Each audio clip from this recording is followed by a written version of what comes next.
그런데 주말 새 윤석열 후보 사진 한 장이 꽤 논란이 되고 있습니다. 기차 유세 가운데 구두를 신은 채 좌석에 발을 올린 사진인데요. 여권에서 이제 맹공세에 나선 그 시점에 이재명 후보를 둘러싼 사진도 하나가 공개됐습니다. 화면부터 보겠습니다. 이준석 대표와 함께 마주하고 있다가 이준석 대표가 방송을 통해서 옆에 있는 방송칸으로 이동하고 있었고, 제가 옆에서 관련된 내용들을 가지고 보고하고 있었던 상황이었는데, 다리에 잠시 불편함, 일부의 다소 경련 등의 불편함이 있어서 주변에 있는 제게 양해를 구하고 다리를 잠깐 올렸다가 내렸던 상황이었고요. 신발을 벗지 않고 신발을 신은 채 발을 뻗고 올렸지 않았습니까? 저는 그거는 우리 국민들 지적처럼 인성을 보여주는 것이다. 기본적인 시민의식도 없고 공중도덕도 없는 거다. 근데 이게 왜 문제냐면 퍼블릭 마인드가 없다는 거예요. 최소한의 시민의식, 공중도덕, 퍼블릭 마인드의 결여가 그대로 드러난 것이다. 이렇게 생각합니다. 방금 진성준 의원이 윤석열 후보 시민의식 없다, 공중도덕이 결여돼 있다 이렇게 맹공을 퍼붓는데, 주말 새 있었던 이 사진 같이 만나볼 텐데요. 먼저 새로운 사진부터 보겠습니다. 이도하 변호사님. 네. 온라인 커뮤니티를 통해서 얘기가 됐고, 이긴 성남시 의원이 본인 SNS를 통해서 공개한 이 내용이거든요.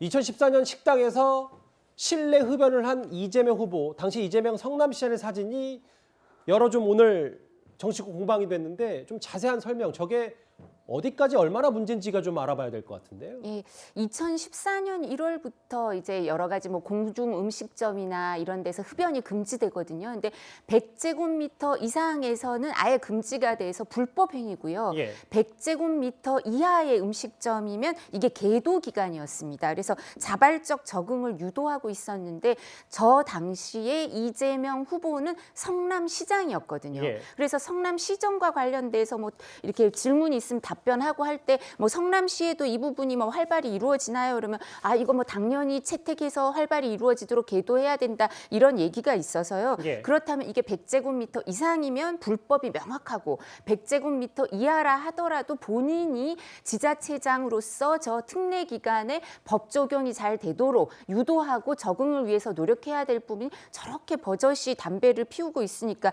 이게 100제곱미터 이하인지 이상인지를 명확히 밝혀야 되고요. 잠시만요. 그 예. 말씀은 그러니까 저 사진 속 식당의 면적에 따라서 예, 아예 불법이 명백한 문제인지 도덕적인 불법인지, 책임이 문제인지 이 말입니까? 도덕적 책임만 있는 건 아니죠. 정치적 책임이 있죠. 저걸 계도해야 할 지자체장이니까. 예. 그래서 또 불법 책임을 져야 될지 아니면 정치적 책임을 져야 될지 말씀을 해주셔야 되고요. 그리고 이건 이제 도덕적인 문제일 수 있는데 하나 말씀드릴게요. 도덕적 책임 부분. 웹 자서전을 열심히 이제 요번에 대선 후보가 되셔서 이재명 후보가 쓰셨어요. 예. 거기에는 어머니의 사랑 덕분에 술, 담배도 하지 않았다, 이렇게 얘기를 하셨는데, 예. 저 담배 본인이 피시는 거 아닌가요? 그래서 이 부분은 도덕적인 문제 같습니다. 예. 일단 뭐 이도하 변호사님의 주장도 들어봤는데요. 복희영 대변인, 실내 흡연 논란에 대해서는 선대위 차원의 어느 정도 입장이 좀 정리가 됐습니까? 글쎄요.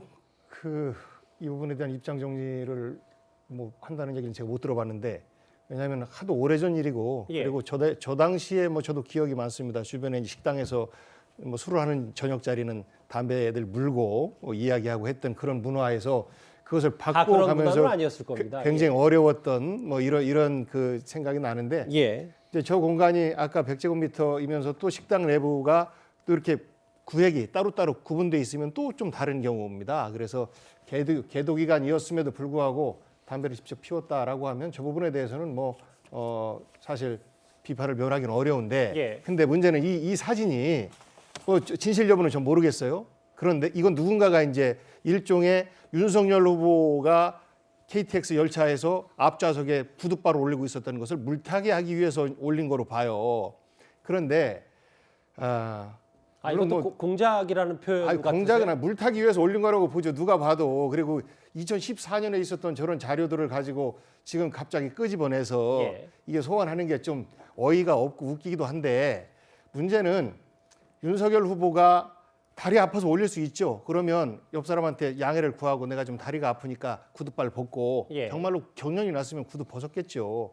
벗고 미안합니다 하고 양해를 구했으면 아마 공보단에 사진도 안 찍었을 텐데, 그런 과정 없이 이렇게 찍으니까 공보다는 일종의 뭐 홍보 차원에서 그것을 바로 올리고 이것이 뭐 자해처럼 이렇게 돼버렸는데 우리 국민들은 저 자리에 어느 시민인가 또 앉을 거란 말이죠. 여기를 예. 신발도 안 벗고 구두바를 올려놓은 것 자체가 문제다라고 이제 비판을 한 것이고 여기에 대해서 사실 뭐 사소한 잘못이긴 한데 저는 그 옆 사람 입장에서 볼 때는 다소 좀 불쾌했을 것 같아요. 내 옆에 신발을 올리고 있고 발을 뻗고 있고 그래서 그런 것들이 작은 감성적 불쾌감을 주는 뭐 이런 사진이었는데 예. 저는 뭐 담배 사진은 이것을 물타기 하려고 한 것이다라는 행위로밖에는 읽혀지지 않습니다.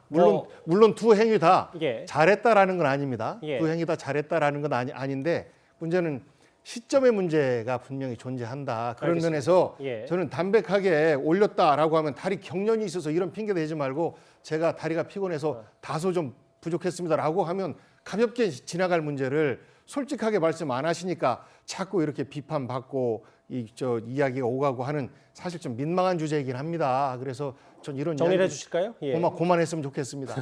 아니 뭐 복대변인 말씀에 제가 거듭 뭐 부연 설명하는 것 같아서 좀 죄송하긴 한데 어찌됐건 물타기든 어쨌든 저런 사진이 공개됐기 때문에 이재명 후보 쪽에서는 뭐 포괄적이든 어쨌든 유감 표명을 할 거라는 말씀이신 거죠? 아닙니다. 아직 뭐 거기에 대해서는 제가 확인을 못 하고 왔습니다. 예, 그렇습니다. 왜냐하면 저 사진에 대한 실체를 아직 정확히 파악하지 못하고 있어서 예. 그렇습니다. 예.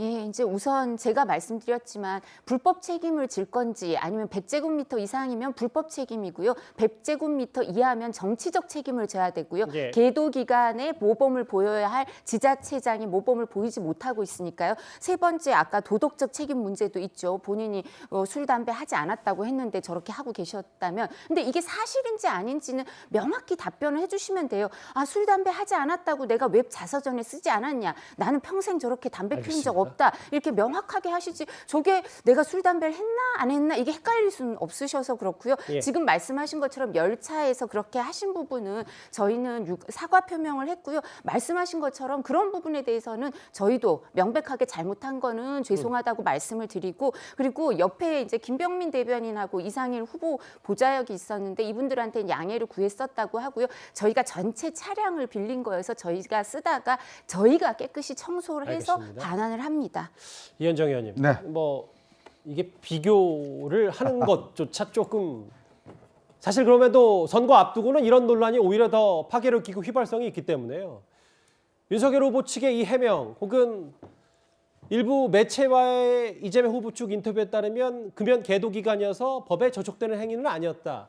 이 발언, 구두발, 신뢰흡연 어떻게 좀 보셨어요? 참 선거전이 치열하다 보니까 무섭습니다. 정말 이런 행동 하나하나가 다 노출이 되고 또 하나 판단이 되고 하는 거기 때문에 뭐 선거전이 치열하다 보니까 어쩔 수 없는 것 같아요. 양측에 어떤 식이든지 이걸 가지고 공개를 해서 흠집을 내야 되는 그런 차원이 있으니까 예. 저는 이런 문제는 뭐 분명히 잘못한 것이죠. 양쪽 다 있습니다.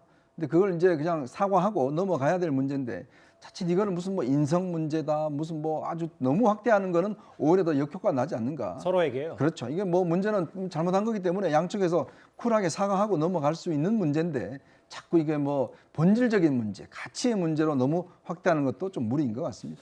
그럼 조금 더 본질적인 문제로 가보겠습니다. 이재명 후보가 지난 두 번째 TV 토론 때 김포 이런 데는 집값 2, 3억 원 뭐 이 발언으로 한바탕 홍역을 치렀는데요. 그 화면부터 좀 보고 오겠습니다. 20평 정도면은 한 2, 3억대 되겠죠. 어느 지역에 2, 3억짜리가 있습니까? 20평짜리가? 김포나 이런 데 충분히 가능합니다. 김포에 20평짜리가 그건 지을 수 3억입니까? 예. 자, 그러지 마시고요. 저 발언에서 더 토론이 이어지진 않았어요. 그런데 일단 김포를 2, 3억 원이면 집 살 수 있는 곳으로 알고 있는 남다른 현실 감각의 소유자 김포 지역의 시민단체들이 꽤 반발하고 있거든요. 이게 파장이 좀 있는 것 같습니다. 저는 이게 사실관계가 왜곡되는 방향으로 해석되면 안 될 것 같아요. 그게 뭐냐면 예. 이재명 후보가 충분히 설명을 하고 싶었는데 이게 TV 토론이다 보니까 끊긴 거거든요. 그건 뭐냐면 김포에다가 청년들에게 2, 3억대 아무데나 뭐 얻게 해주겠다 이런 취지가 아니고요. 김포 지역에다가 예를 들어서 공공주택을 짓는다거나 청년주택을 짓는다거나 이런 걸 통해서 한 3억대 정도에 공급할 수 있겠다 이런 취지인 겁니다. 결국에는 원가로 토지를 조성하고 원가 아파트를 만들면 한 반값 정도 지금 김포가 한 4억, 5, 6억 정도 한다고 하던데요. 그 그런 측면에서 반값 아파트를 제공하겠다 이런 취지인 거고요. 절대 뭐 결코 뭐 김포를 무시한 발언이라고 저걸 볼 수 있겠습니까? 또한 TV 토론의 특성상 설명할 수 있는 기회를 끊어버렸기 때문에 여기서 끊긴 거다 이렇게 말씀드리고 실제 윤석열 후보 같은 경우도 반값 아파트를 얘기하고 있고요. 지금 주택 문제가 굉장히 크다 보니까 예. 주로 이제 역세권 부분에 어떤 공공주택 이런 것들을 굉장히 많이 지어서 청년과 무주택자들에게 주자고 하는 거니까요. 그런 취지로 해석하지 TV 토론의 좀 특성을 이해해 주셨으면 좋겠습니다. 근데 해당 지역 그 커뮤니티나 여론은 일단은 조금 불만이 많은 것 같아요. 2, 3억 원인데 왜 부동산 투기 조정 지역이냐. 2부 망천 이후에 역대급 발언이다. 매우 불쾌하다. 왜 분양가를 아무리 그렇다 토론이 길지 않다고 하더라도 이 발언을 한 것 자체가 과거 경기도지사를 지냈던 사람으로서 부적절하다. 뭐 이런 의견도 좀 이두하 변호사님 같이 있는 것 같더라고요. 예, 그러니까 이 부분도 이제 명확하게 좀 해명을 하시거나 아니면 유감 표명을 하시거나 사죄를 하면 좀 더 쉽게 넘어갈 수 있는 게 아닌가 해서 좀 안타까운데요. 이재명 후보가 뭐 경제 행정의 달인이라고 하시면서 그리고 경기도지사를 그만두신 게 얼마 안 됐죠. 작년 10월에 대선 후보로 선출되시고 나서 그만뒀으니까요.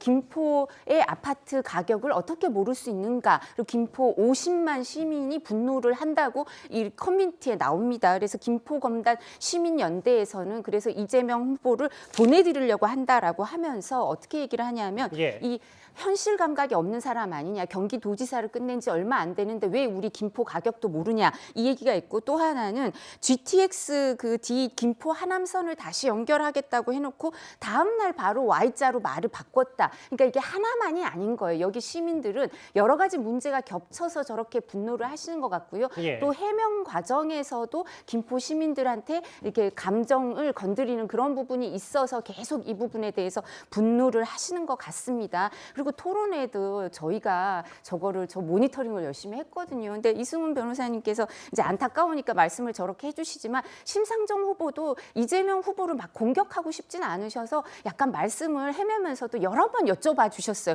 아니 어디에 그런 게 있냐. 김포에 20평이 3억이란 말이냐. 여러 번 얘기하셨는데 그러니까 이재명 후보가 그러지 마시고요. 이렇게 얘기를 하시면서 이렇게 말씀을 하셔서 이 부분도 정확하게 몰라서 기억이 안 난 거냐 아니면 왜 그러신 건지를 좀 제대로 해명을 하셔야지 지금 시민들은 김포 시민들은 계속해서 이 해명에도 분노하고 계시는 것 같습니다. 예. 토론 시간이 이재명 후보는 58초 남았고 저 심상정 후보는 많아요. 그런데 반칙한 거죠. 심상정 후보가 중간에 끼어 들어왔어요. 2, 3억이면 공급 가능한 아파트를 지을 수 있다라는 말이 말의 결론인데 여기서 툭 치고 들어와서 2, 3억짜리 아파트가 있다고요? 라고 하면서 사실 본질을 왜곡시켰습니다. 예. 그리고 이 공약에 대해서는 이미 이재명 후보께서 그 이전에 냈어요. 현재 시공 원가 약 800에서 1,000만 원 정도고 그리고 토지를 원가로 하면 2, 3억 되면 충분히 청년들에게 공공주택으로 네. 공급이 가능하다는 사전 공약 발표가 있었기 때문에 저 자리에서 말씀을 안 하셨던 건데 이거를 그렇게 왜곡시키면 안 된다고 봅니다. 예. 근데 김포 이런 데는 이런 말씀을 안 하셨었죠. 지금 이 시민들이 분노하는 건 김포 이런 데라고 그걸 공약으로 말씀하시는 김포 게 쪽에 네, 공항 네. 주변으로 해서 그 조성하겠다라는 네, 그러니까 것을 공약으로 냈다니까요. 토론 이미. 과정에서 그것을 갖고 말씀하셔야지 네. 말씀이 완성이 안 된 걸 가지고 그걸 갖고 시비를 걸고 그러면 여기 이야기도 조금 좀 부끄러워지는 거 아니겠습니까? 아니 그러면 제가 말씀을 드릴게요. 제가 분노하는 게 아니고요. 김포 검단 시민연대에서 지금 정리할까요? 이 부분 갖고 분노를 하시는 건데 지금 그렇게 말씀하시면 또 그분들이 더 잠시만요. 분노하실 거예요. 예, 정리할게요. 예. 네. 화면이 바뀌었고 펀드 얘기를 좀 해보려고 했는데 알겠습니다. 대구 관련 그러니까 이 어찌 보면 김포의 집값, 대구는 아니죠. 김포 집값 관련해서도 지금 부동산 정책이 워낙 민감하다 보니까 각 후보들의 말 하나 혹은 그 수치 하나가 민감할 수밖에 없고 그러다 보니까 또 심상정 후보와 여러 얘기들 중에 또 이런 얘기가 있는데요. 제가 좀 끊었습니다. 이 정도면 정리가 됐고 다 이해하실 거라고 믿습니다. 펀드 얘기는 제가 그냥 짚고 넘어갈게요. 지난 9일에 공부할 때 이재명 후보 펀드가 750억 원 이상이었고 윤석열 후보 펀드도 뭐 500억 모금됐다. 뭐 각자 누가 많이 모았나 여러 경쟁도 있었는데요. 펀드 얘기까지 제가 직접 정리하고 다음 주에 넘어가도록 하겠습니다.